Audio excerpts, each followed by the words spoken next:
ప్రియ బంధమా నా షాలేము రాజా, నిజ స్నేహితుడ నా యేసయ్యా. నా ప్రియ బంధమా నా షాలేము రాజా, నిజ స్నేహితుడ నా యేసయ్యా. యేసయ్యా యేసయ్యా యేసయ్యా యేసయ్యా యేసయ్యా యేసయ్యా. ప్రియ బంధమా నా షాలేము రాజా, నిజ స్నేహితుడ నా యేసయ్యా.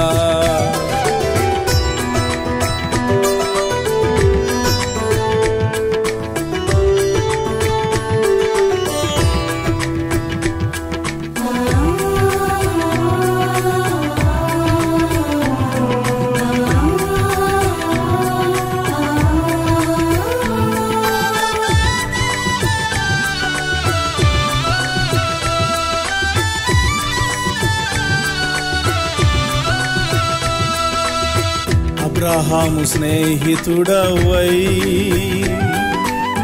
ఇశ్రాయేలు సంతతిని దీవించినావే. అబ్రహాము స్నేహితుడవై ఇశ్రాయేలు సంతతిని దీవించినావే. బిలాము శాపమును ఆశీర్వాదముగా మలచిన నా యేసయ్యా. బిలాము శాపమును ఆశీర్వాదముగా మలచిన నా యేసయ్యా.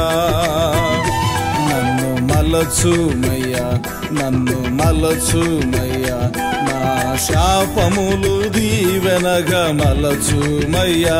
నన్ను మలచుమయ్యా, నన్ను మలచుమయ్యా, నా శాపములు దీవెనగా మలచుమయ్యా. యేసయ్యా యేసయ్యా యేసయ్యా. నూతన సంవత్సరం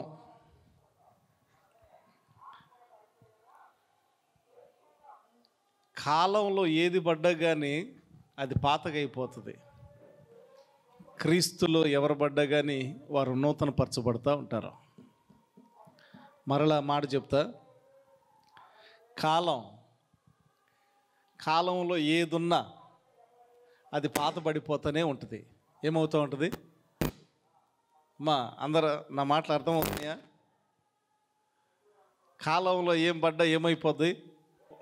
అమెరికా నుంచి తెచ్చినప్పుడు చాలా కొత్తగా ఉంది. అమెరికా నుంచి తెచ్చాం, 4 మైకులు తీసుకొచ్చాం. ఇప్పుడు ఆల్రెడీ కొంచెం పాతబడినట్టుగా ఉంది. ఇంకొక సంవత్సరం అయిపోతే వీటిని ఏమని పిలుస్తారు? క్రొత్తవి అంటారా, పాతవి అంటారా అమ్మా? అమెరికా నుంచి తెచ్చినా కానీ పాతవే అంటారు. కాలం సమస్తాన్ని పాతవి చేస్తూ ఉంటాయి. ఏం చేస్తూ ఉంటాయి? కాలం, అందరు చెప్పండి, ఏం చేస్తూ ఉంటాయి? ఎంత క్రొత్తదైనా, ఈ షర్టు కొత్తదనుకో, కాలం ఏం చేస్తుంది? ఒక 4 మాసాలు అయిపోయేసరికి ఏమవుతుంది? ఆ బులుపు, ఆ ఉత్సాహం, సంతోషం మొత్తం ఏం చేస్తుంది? పాతగా చేసేస్తూ ఉంటుంది. ఏం చేస్తూ ఉంటుంది? పాతగా చేస్తూ ఉంటుంది. ఈ బాక్సు చాలా కొత్తది. ఇది డిసెంబర్ 3వ తారీఖు నాడు విజయవాడ వెళ్ళి కొనుక్కొచ్చాం. ఎంత? అది 36,000. ఒక 10 రోజులు క్రొత్తదనం అట్లాగుంది. కాలం 10 రోజులు, నెల రోజులు అయ్యేసరికి ఆ క్రొత్తదనం మొత్తం మా మనసులో నుంచి పోయింది. సో ఈ చర్చి ఒక 2 నెలలు క్రిందట ఇక్కడ ఆ రేకులు లేవు. ఆ రేకులు వేయగానే క్రొత్త, అబ్బా ఎంత బాగుందో అనిపించింది. ఆ బులుపు మొత్తం పోయింది. ఇల్లు అనుకుంటాం, కొత్తది అనుకుంటాం. కాలం ఏం చేస్తుంది? పాతగా చేస్తుందా, చేయదా? చేసేస్తుంది. పిల్లోడు పుట్టగానే ఎట్లా ఉంటుంది? మురిసిపోతూ ఉంటాం, ఆనందంతో గంతులు వేస్తూ ఉంటాం. పిల్లలు పుట్టగానే వాళ్ళని చూసినటువంటి తృప్తి ఇక మరొకటి ఉండదు. కొంతకాలం తర్వాత ఏమవుతుంది? పుట్టినప్పుడు ఉన్నటువంటి ఉత్సాహం, ఆనందం కాలం ఏం చేస్తుంది? వాళ్ళు సతాయించేటప్పుడు వాళ్ళ మీద వస్తుంది ఇరిటేషను. వస్తుందా రాదా? పిల్లలను చూసి పుట్టగానే కేరింతలు కొట్టినటువంటి వారు ఒక 2-3 నెలలకే ఏమవుతుంది? బా, ఈ వీడిని లేకపోతే ఈ పిల్లని పెంచే కంటే 10 మంది పిల్లల్ని పెంచటం ఉత్తమమేమో, మంచిగా ఉంటుందేమో. వామ్మో, ఇంత రాక్షసి, ఇంత రాక్షసుడు, వామ్మో అనిపిస్తూ ఉంటుంది. సో అది వస్త్రమైనా, వస్తువులైనా, మనుషులైనా ప్రారంభంలో క్రొత్తగానే ఉంటుంది. కాలం ఏం చేస్తుంది? వారిని పాతవి చేస్తూ ఉంటుంది. ఏం చేస్తూ ఉంటుంది? పాతవి చేస్తూ ఉంటుంది. కాలం ఎవరిని కూడా క్రొత్తగా ఉండలేదు. కానీ లేఖనం సెలవిస్తూ ఉంది. లేఖనంలో వ్రాయబడినటువంటి మాటలు ఏంటంటే, అపోస్తుడైనటువంటి పౌలు కొరింథీయులకు రాసినటువంటి పత్రికలో 5వ అధ్యాయం 17వ వచనములో అపోస్తుడైనటువంటి పౌలు కొరింథీయులకు రాసినటువంటి 2వ పత్రిక 5వ అధ్యాయం 17వ వచనములో చక్కటి మాట ఉంటుంది. కాగా ఎవడైనను క్రీస్తునందు ఉన్న ఎడల వాడు నూతన సృష్టి, ఇదిగో క్రొత్తవాయను. కాలం అందరిని పాతగా చేస్తూ ఉంటే ఏం చేస్తూ ఉంటే, బాక్సులు కొన్నా పాతవైపోతున్నాయి, చర్చి కట్టినా పాతవైపోతుంది, ఇంకా ఇల్లు కట్టుకున్నా పాతవైపోతూ ఉంది. పిల్లలు పుట్టినా కానీ ఆ ఆనందం ఉన్నారులే అని మరలా పుట్టేవారి కొరకు విచిత్రంగా చూస్తారు. ఎప్పుడు ఇచ్చారు డేటు కంటానికి? అదొక వింతగా ఉంటుంది, అదొక సంతోషంగా ఉంటుంది. కానీ కొన్నాళ్ళకి ఏమవుతుంది? ఇచ్చేళ్ళే దేవుడు. కొంతమంది అంటారు లేనోళ్ళ పనే బెటర్ అన్నట్టుగా ఉంటుంది. వామ్మో, ఈ నరకం నేను భరించలేను అన్నట్టుగా ఉంటుంది. కానీ ఆశ్చర్యం ఏంటంటే, కాగా ఎవడైనను స్త్రీ కానీ, పురుషులు కానీ, చిన్నబిడ్డలు కానీ, పెద్దవారు కానీ, ఎవరైనాను, బైబిల్లో ఉంది ఎవడైనాను అంటే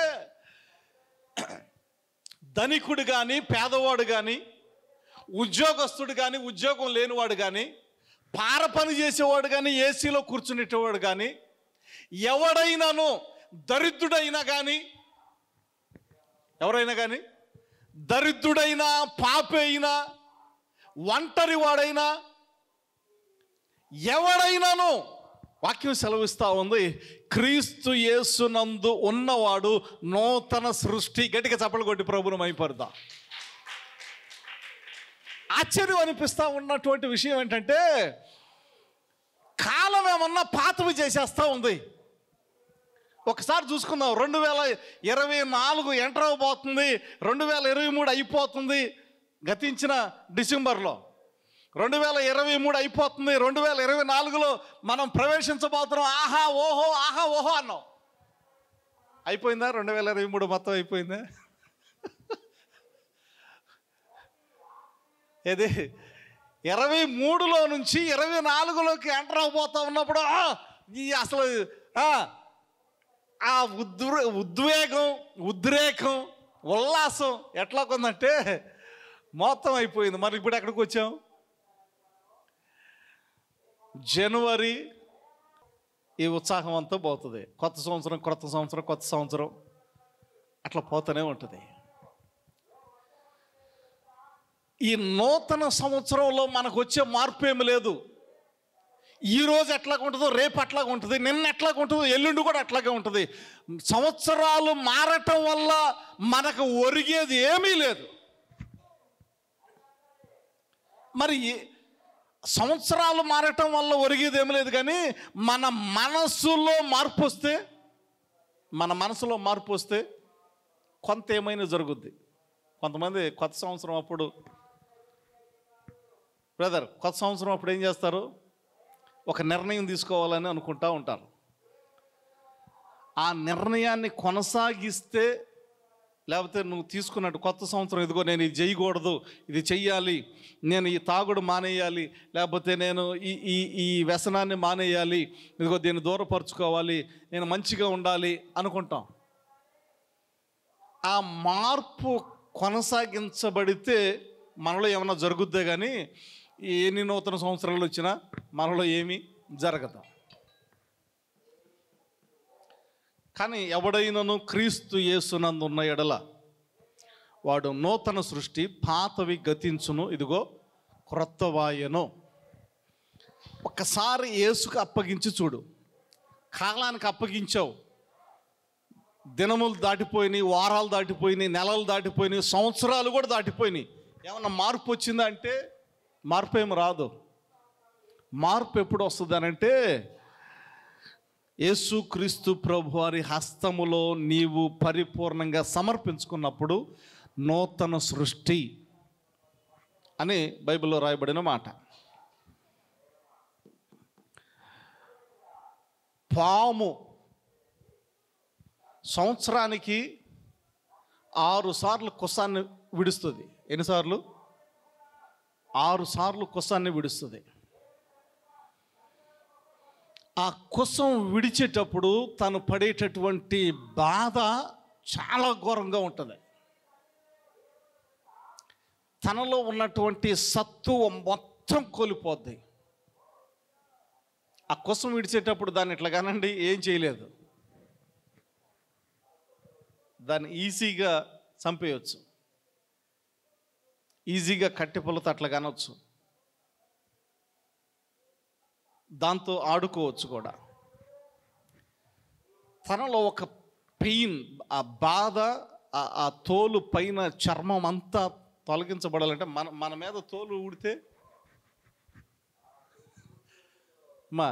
అర్థమవుతుందా? మన మీద తోలు రాయి తగిలి కొంచెం తోలు పోతే అసలు ఇంకా నడవటం కష్టం కదా.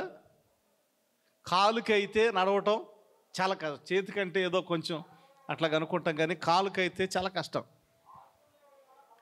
అది పాము ఆ కుసం అంతా, శరీరం మీద ఉన్నటువంటి ఆ తోలంతా తను తొలగించుకునేటప్పుడు చాలా బాధ అనిపిస్తూ ఉంటుంది. తర్వాత మళ్ళీ ఫ్రెష్ తోలు వస్తుంది దానికి. అంత బాధపడి ఏం చేస్తుంది, ఆ పైన తోలు మాత్రం విడిచిపెట్టేస్తుంది, క్రొత్త తోలు వస్తుంది. ఏదో సంవత్సరానికి 6 సార్లు 7 సార్లు మొత్తానికి క్రొత్త తోలు వస్తూ ఉంటుంది, క్రొత్తదనం వస్తూ ఉంటుంది. ప్రయోజనం ఏమన్నా ఉందా అనంటే ప్రయోజనం ఏముండదు. ఎందుకని ప్రయోజనం ఉండదు? లోన విషయం అట్లాగే ఉంటుంది, పైన తోలు మాత్రమే తొలగించుకుంటుంది, కానీ లోన మాత్రం అట్లాగే ఉంటుంది. ఆ విషయం, ఆ స్వభావం మొత్తం అట్లాగే ఉంటుంది. చాలామంది లోన మార్పును కలుగ చేసుకోవటం దానికి ఇష్టపడరు. కానీ కొత్త సంవత్సరం వస్తుంది కదా, ఫ్రెష్గా స్నానం చేసి మురికి మొత్తం దులిపి, తలలో మురికి, ఒంటి మీద మురికి మొత్తం, మైసూర్ శాండలు, చాలామంది అందరు సొంతూరులో వాడతారు, అద్దూరులు ఎవరు వాడరు. సొంతూరుతో సొంత శరీరాన్ని రుద్ది రుద్ది రుద్ది పైన ఇంకొక షాంపుతో కడిగి కడిగి కడిగి కడిగి మొత్తానికి పైన మొత్తం మురికి మొత్తం వదులుచుకొని పాత బట్టలు పక్కన పడేసేసి క్రొత్త బట్టలు వేసుకొస్తాం. ఎవరు లోన కడగబడ్డారో ఎవరు బయట మాత్రమే కడగబడ్డారో అర్థం కాదు.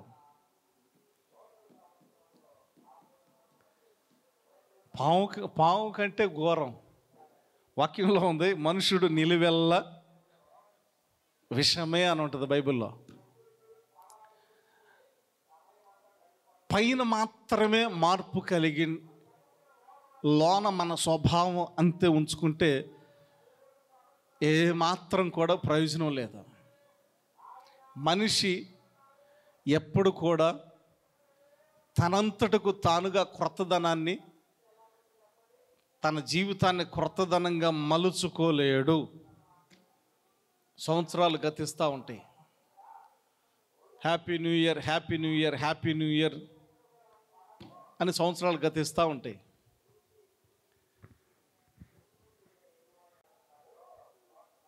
ఇంకొకటి, యేసుక్రీస్తు ప్రభువారి గురించి రాయబడిన మాట, ఆయన 25 పుట్టాడని కరెక్ట్గా 8 రోజులకి ఆయన ప్రతిష్ఠించబడ్డాడని చూస్తాం.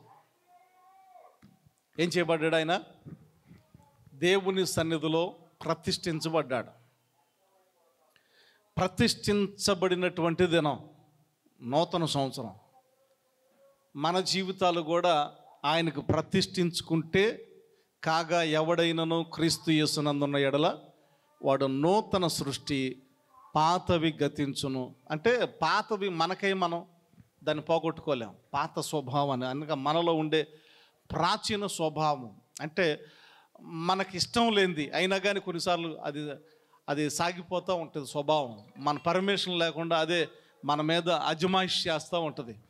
అది శరీరాను స్వభావం. ఆ స్వభావాన్ని మనం జయించాలి అంటే మనం జయించలేం, కానీ క్రీస్తు యేసునందుంటే అప్పుడు ఆయన పాతవి దూరపరిచి నవీన స్వభావాన్ని ఇస్తాడు. మరొక మాట,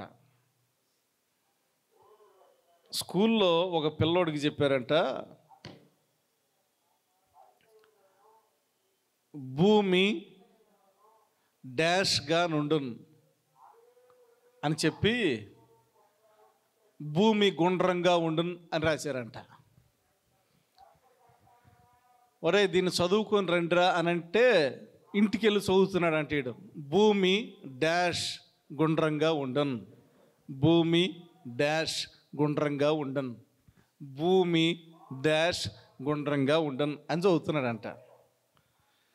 వాళ్ళ నాన్న అదిని, ఒరే నేను చిన్నప్పటి నుంచి చూస్తున్నా, భూమి ఎక్కడ గుండ్రంగా లేదు, మన ఊర్లో భూమి గుండ్రంగా లేదు, బల్లపరుపుగా ఉంది. ఒరే చీరాల్లో కూడా చూసా, భూమి బల్లపరుపుగా ఉంది. ఒరే హైదరాబాదులో కూడా చూసా, భూమి బల్లపరుపుగా ఉంది అనంటే భూమి డాష్ బల్లపరుపుగా ఉంది, భూమి డాష్ బల్లపరుపుగా ఉంది. చదువుకుంటా స్కూల్కి వెళ్ళాడంట. స్కూల్కి వెళ్ళి స్కూల్లో చదువుతూ ఉన్నాడు, భూమి డాష్ బల్లపరుపుగా ఉంది అనంటే ఆ టీచర్ ఆ స్వరం విని, రే ఎవడురా బల్లపరుపుగా ఉంది అని చెప్పి, రే భూమి గుండ్రంగా ఉంది అని ఆమె కరెక్షన్ చేసి వాడి చేత చదివిస్తూ ఉంది. మళ్ళీ ఇంటికి వచ్చిన తర్వాత భూమి డాష్ గుండ్రంగా ఉంది అని చదువుతూ ఉన్నాడు. వాళ్ళ నాన్నని, రే ఎవడురా నీకు చదువు చెబుతుంది అని అన్నాడంట.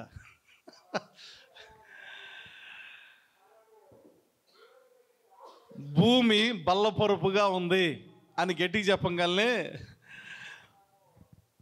భూమి డాష్ గుండ్రంగా ఉంది స్కూల్లో, భూమి డాష్ బల్లపరుపుగా ఉంది ఇంటి దగ్గర, భూమి డాష్ గుండ్రంగా ఉంది స్కూల్లో, భూమి డాష్ బల్లపరుపుగా ఉంది ఇంటి దగ్గర అని చదువుతూ ఉన్నాడంట. మందిరంలో మనం చక్కగా ఉంటాం, ఇంటికి వెళ్ళిన తర్వాత ఈ వ్యవస్థే మర్చిపోతాం, ఈ వాతావరణమే మర్చిపోతాం. ఇంటికాడ ఉండే విధానం వేరు. చర్చికి వచ్చిన తర్వాత నేను డాష్ క్రీస్తుకు ప్రియమైన వాడను, ఇంటికి వెళ్ళిన తర్వాత నేను డాష్ లోకానికి ప్రియుడను. అర్థమవుతుందా? చర్చిలో ఉన్నంతసేపే దేవునికి ప్రియులంగా ఉంటాం. ఇంటికి వెళ్ళిన తర్వాత దేవుడు వ్యవస్థ మొత్తం ప్రక్కన పెడితే, అంటే ఈ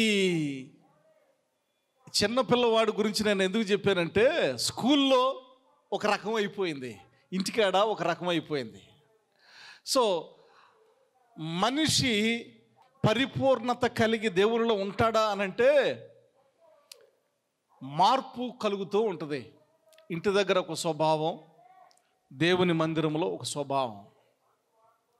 లేఖనం సెలవిస్తూ ఉంది, దేవుని మందిరములో మనం ఉన్నప్పుడు దేవుని ఆ భయం, ఆ భయభక్తులు, ఆ వాతావరణం, ఆత్మీయత, హల్లెలూయా, స్తోత్రం, ఇవన్నీ వస్తూ ఉంటాయి. తీర్మానం చేసుకోగలిగి నేను నిత్యం ప్రభువును స్తుతిస్తాను, దావీదు పలికినట్లుగా నా బ్రతుకు దినములన్నీయు కృపాక్షేమములై నా వెంట వచ్చును అని చెప్పి, చిరకాలము యెహోవా మందిరములో నేను నివాసము చేసేదను అని తీర్మానం చేసుకొని, ఆ తీర్మానాన్ని మనం అనుసరిస్తే చర్చిలో ఉన్న, లోకంలో ఉన్న, ఇంటి దగ్గర ఉన్న, ఆఫీసులో ఉన్న, ఎక్కడున్నా మనం క్రీస్తులోనే ఉంటాం. కాబట్టి మనము నూతన సృష్టిగా ఉంటాం. ఎట్లా ఉంటాం? నూతన సృష్టిగా ఉంటాం. దేవునికి స్తోత్రం, హల్లెలూయా. పరిశుద్ధ లేఖన భాగంలో నూతనత్వం గురించి వ్రాయబడినటువంటి కొన్ని మాటలు, దేవుడు చెప్పేటటువంటి మాటలు ఏంటంటే, నూతన క్రియలు చేయటానికి ఆయన వాగ్దానం చేయగలిగినటువంటి దేవుడు, నూతన క్రియలు చేయగలిగినటువంటి దేవుడు, అలాగే నూతన స్థితిని మనుషుని యొద్ద నుంచి ఎదురు చూసేటటువంటి దేవుడై ఉన్నాడు. సో ఆయన నూతన కార్యములు వాగ్దానం చేయగలిగినటువంటి దేవుడు. వాగ్దానం చేయగలిగిన దేవుడు నమ్మదగినటువంటి వాడు అని చూస్తాం. యెషయా గ్రంథంలో 43 అధ్యాయం 19 వచనంలో వాక్యం సెలవిస్తూ ఉంది, ఇదిగో నేను ఒక నూతన క్రియ చేయుచున్నాను, ఇప్పుడే అది మొలుచును, మీరు దానిని ఆలోచింపరా అని చెప్తూ, నేను అరణ్యములో త్రోవను కలుగు చేయుచున్నాను, ఎడారిలో నదులను పారచేయుచున్నాను. మరలా ఆ మాట చదువుతా, నేను అరణ్యములో త్రోవను కలుగు చేయుచున్నాను, ఎడారిలో నదులు పారచేయుచున్నాను. ఇది దేవుడు ఇచ్చేటటువంటి నూతన వాగ్దానం, దేవుడు చేసేటటువంటి నూతన క్రియ. ఎడారిలో దారి అంటే అది చాలా అసాధ్యం. ఎడారిలో దారి అంటే ఎట్లా ఉంటుంది? అంత ఇసుకే ఉంటుంది. ఎడారి అంటే అంత ఇసుకే ఉంటుంది. ఇసుకలో ఒక 10 మంది నడిచారు అనుకో, మరలా ఏమైపోతుంది? ఆ ఇసుక మరలా కప్పేస్తూ ఉంటుంది. మార్గం అనేటటువంటిది ఎడారిలో ఏర్పరచబడటం అనేటటువంటిది అసంభవం. ఎడారిలో మార్గము ఏర్పరచబడుట అసాధ్యము. తర్వాత లేఖనం సెలవిస్తున్నటువంటి మాట, అరణ్యములో త్రోవను కలుగజేయుచున్నాను, ఎడారిలో నదులు. అరణ్యములో, ఎడారిలో దారి కానీ నదులు కానీ ఏర్పరచబడటం అనేటటువంటిది అది అసాధ్యం. కానీ ఆ కోణంలో కనుక చూస్తే, మన సొంత వ్యక్తిగత జీవితాన్ని పరిగణలోకి తీసుకుంటే, మన బ్రతుకు కూడా ఎడారిలాగా ఉంటుంది, అరణ్యంలాగా ఉంటుంది. ఎవ్వరు కనపడరు. ఎవ్వరు మన గోడు పడుచుకోరు. మనమే యుద్ధం చేస్తూ ఉంటాం. ప్రక్కన చాలామంది ఉంటారు, కానీ ఎవరు కూడా సపోర్ట్ చేయరు, ఎవరు కూడా సహకరించరు, ఎవరు కూడా ఒక్కోసారి గ్లాసు నీళ్ళు కూడా ఇవ్వరు, మంచి నీళ్ళు కూడా ఇవ్వరు. ఒకసారి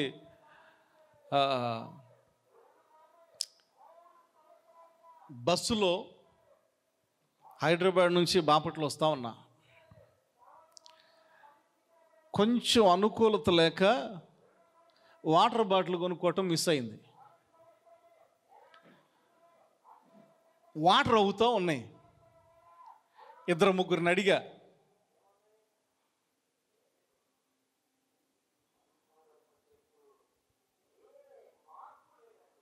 అనిపించింది, ఇంటికి చేరతానంటావా అనిపించింది. అంటే వాటర్ బాగా అవుతూ ఉన్నాయి, ఎక్కుళ్ళు వస్తూ ఉన్నాయి. చాలా భయంకరంగా ఏడ్చేసా. దేవా, ఎంత బతికాను, కనీసం వాటర్ లేవు. ఆ బస్సులో 50 మంది దాకా ఉన్నారు. ఈ 50 మందిలో ఒక్కరు కూడా వాటర్ ఇచ్చేవాళ్ళు లేరు. చాలాసార్లు మన చుట్టూ జనాలు ఉన్నప్పటికీ ఒక్కరు కూడా సహకరించరు. ఎడారిలాగా ఉంటుంది మన బ్రతుకు కూడా. ఇక ఇదే అని ఫిక్స్ అవుతాం. ఎందుకంటే ఇంకా ఎవరు సహాయం చేయనప్పుడు, ఎవరు మనకు సపోర్ట్ చేయనప్పుడు, ఇంకా ఎవరు కూడా మనల్ని వెన్ను తట్టేటటువంటి వారు లేనప్పుడు, ఇంకా మన బ్రతుకు మన కళ్ళ ముందే ఉన్నప్పుడు అంతకు మించి ఇంకా గొప్పగా ఎక్స్పెక్ట్ చేయలేం, ఎదురు చూడలేం, అంత గొప్పగా ఊహించుకోలేం. ఇక నా బ్రతుకు ఇట్లా ఉంటుంది అనుకుంటాం, అంతే. అంతకు మించి ఎక్కువగా ఊహించుకోలేం. చాలామంది జీవితాలు ఎడారిలాగానే ఉంటాయి, అరణ్యంలాగానే ఉంటుంది. లేఖనం సెలవిస్తూ ఉంది, ఆయన అరణ్యములో త్రోవను కలుగు చేయువాడు, ఎడారిలో నదులను పారచేయువారు. అరణ్యంలో త్రోవ అనంటే ఎటు నుంచి ఎటు వెళ్ళాలనేటటువంటిది ఒక 50 అడుగులు వేయగలనే మనం వచ్చిన దారి మనం మర్చిపోతాం. ఒక 50 అడుగులు ముందుకెళ్తే అడవిలో, అరణ్యంలో మనం వెళ్ళిన దారిలోనే మళ్ళీ వెనక్కి రాగలుగుతామా అని అంటే ఒక్కోసారి త్రోవ మిస్ అయితే ఎక్కడికో వెళ్ళిపోతాం. ఎడారిలో నదులు పారచేయబడటం అంటే ఎడారిలో నీటి చుక్కే దొరకదు. అందుకనే ఒంటెలు ఒక్కసారి తాగితే ఎన్ని నెలలు, 6 నెలలు దాకా ఇంకా అట్లకి వాటర్ అవసరం లేదు. ఎడారిలో ఎక్కువగా ఒంటెలు ఉండేది, అందుకే ఒంటెల మీదే ప్రయాణం సాగుతూ ఉంటుంది.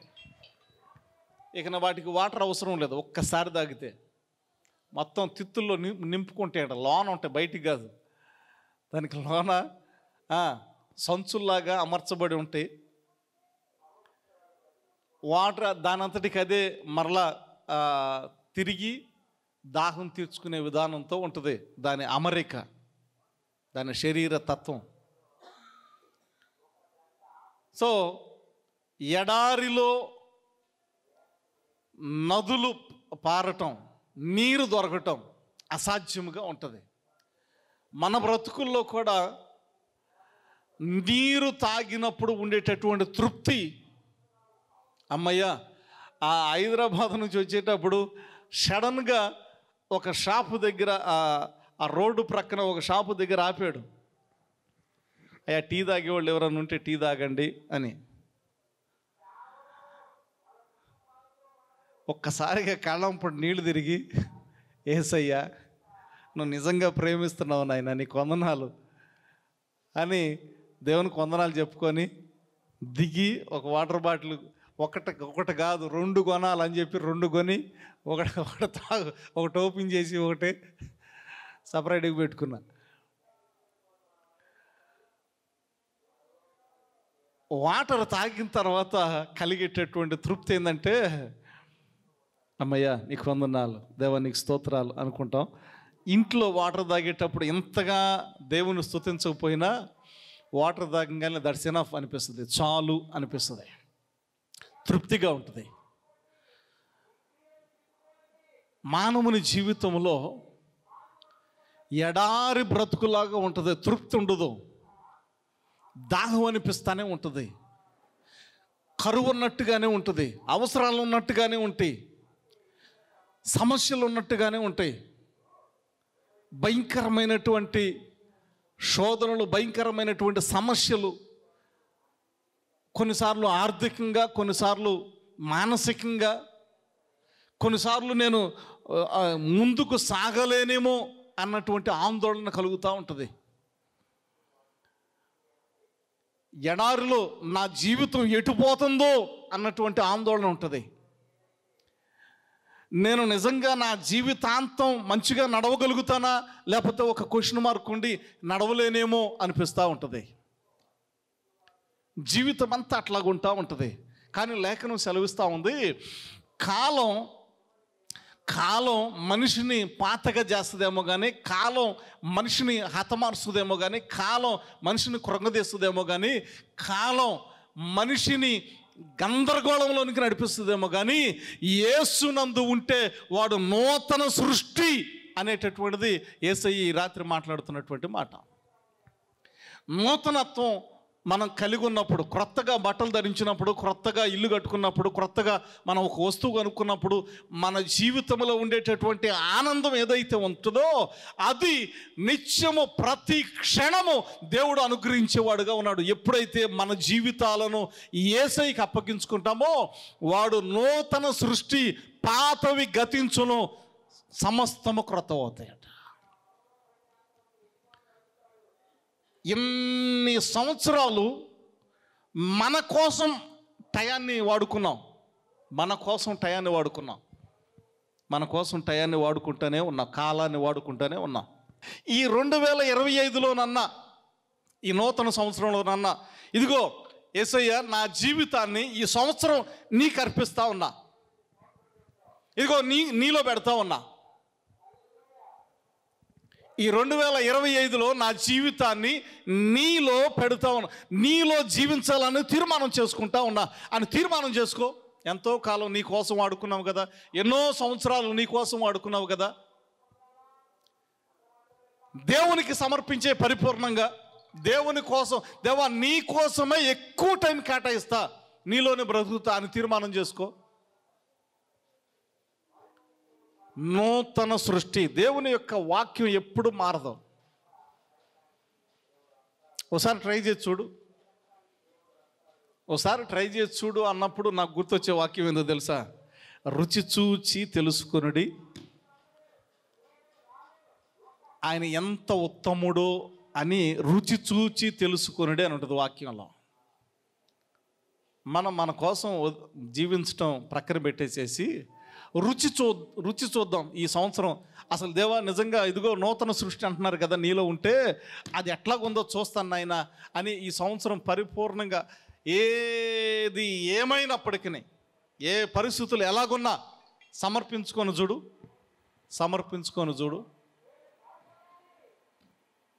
నూతన సృష్టిగా చేసే దేవుడు. లేఖనం సెలవిస్తూ ఉంది, నూతన సృష్టి మనం ఎప్పుడవుతాము అనంటే, మన నీతిని బట్టి కాదు, మనం చేసే క్రియలను బట్టి కాదు, కానీ తన కనికరము చొప్పున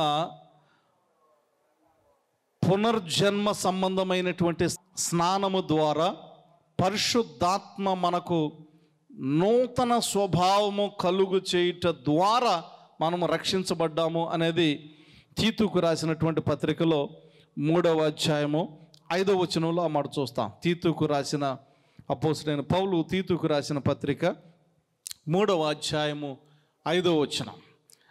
బాప్తిస్మము ద్వారా నూతనంగా ఎప్పుడు మనం నూతనత్వాన్ని మనం ఎప్పుడు పొందుకుంటామంటే, నూతన స్వభావం మనకు ఎప్పుడు కలుగు చేయబడుతుంది అని అంటే బాప్తిస్మం పొందినప్పుడు, అనగా క్రొత్త జన్మ. ఏంటిది అది? క్రొత్త జన్మ. నీటి మూలముగాను ఆత్మ మూలంగాను క్రొత్త జన్మ. క్రొత్త జన్మ అంటే దాని అర్థం యేసుక్రీస్తులో పరిపూర్ణముగా మనమున్నప్పుడు, నీటి మూలముగా ఆత్మ మూలంగా నూతనంగా జన్మించినప్పుడు మనము నూతన స్వభావాన్ని కలిగి ఉంటాం. ప్రత్యేకమైనటువంటి విషయం ఏంటంటే మనముగా నూతన స్వభావాన్ని కలిగి ఉండలేం. మిస్టేక్ అవుతూనే ఉంటుంది. లేఖనం సెలవిస్తూ ఉంది, మనుషులందరూ పాపము చేసి దేవుడు అనుగ్రహించు మహిమను పొందలేకపోతూ ఉన్నారు. మనుషులందరూ పాపము చేత దేవుడు అనుగ్రహించు మహిమను పొందలేకపోతూ ఉన్నారు.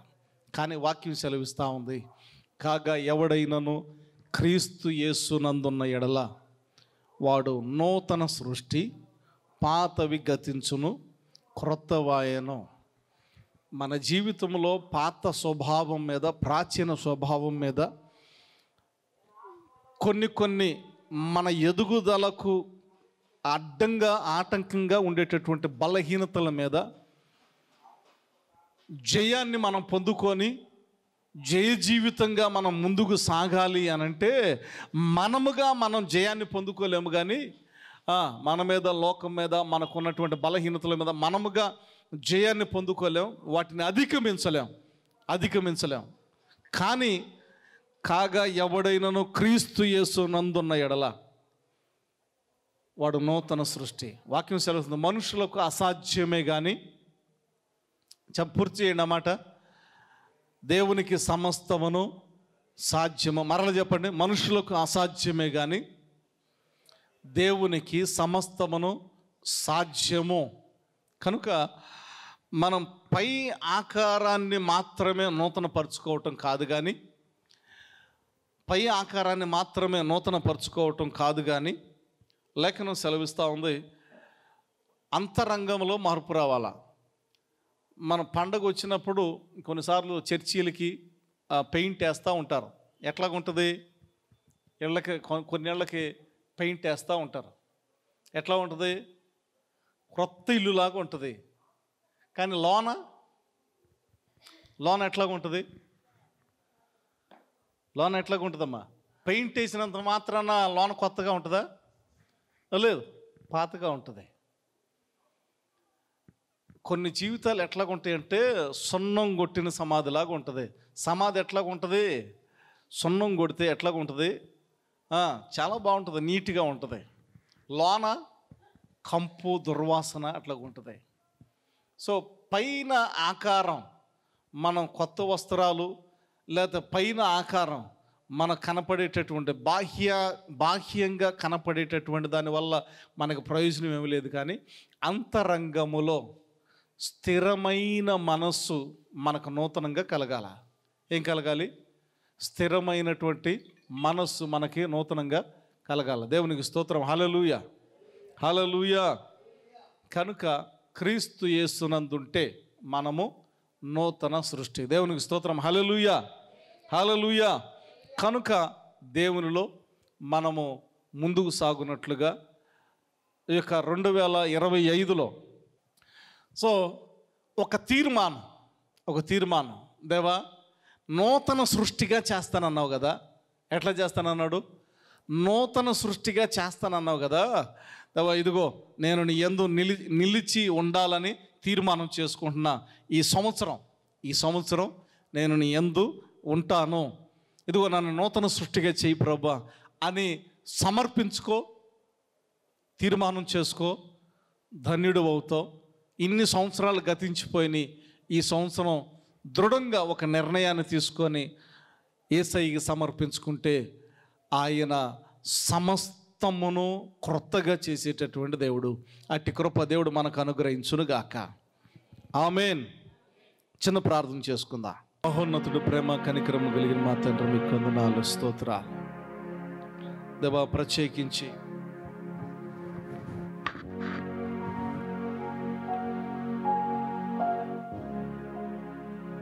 కాగా ఎవడైనను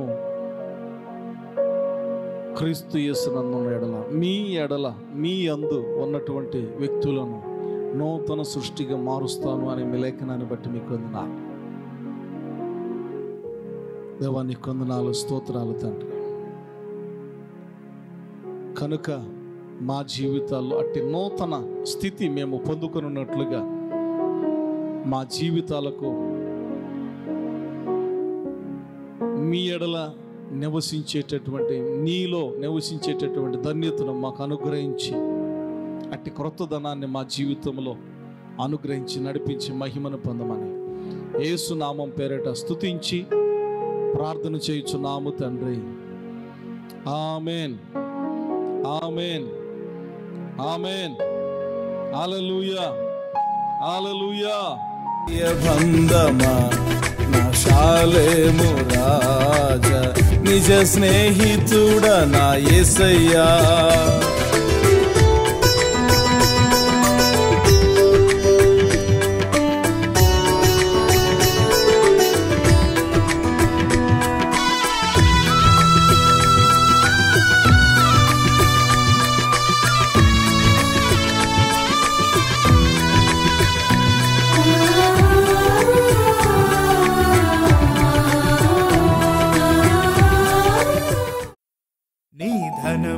నీ ఘనము ప్రభు యేసుదే, నీ దశమా భాగము నీయ వెనుదీతువా. నీ ఘనము ప్రభు యేసుదే, నీ దశమా భాగము నీయ వెనుదీతువా.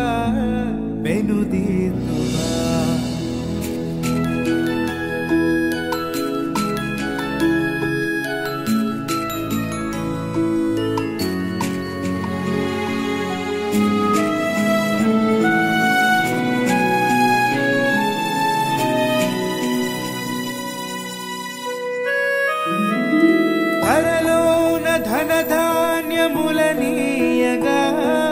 కరుణించి కాపాడి రక్షింపగా, పరలోకనాథుండు నీకీయగా, మరి యేసు కొరకీయ వెనుదీతువా. నీ ఘనము ప్రభు యేసుదే, నీ దశమా భాగము నీయ వెనుదీతువా.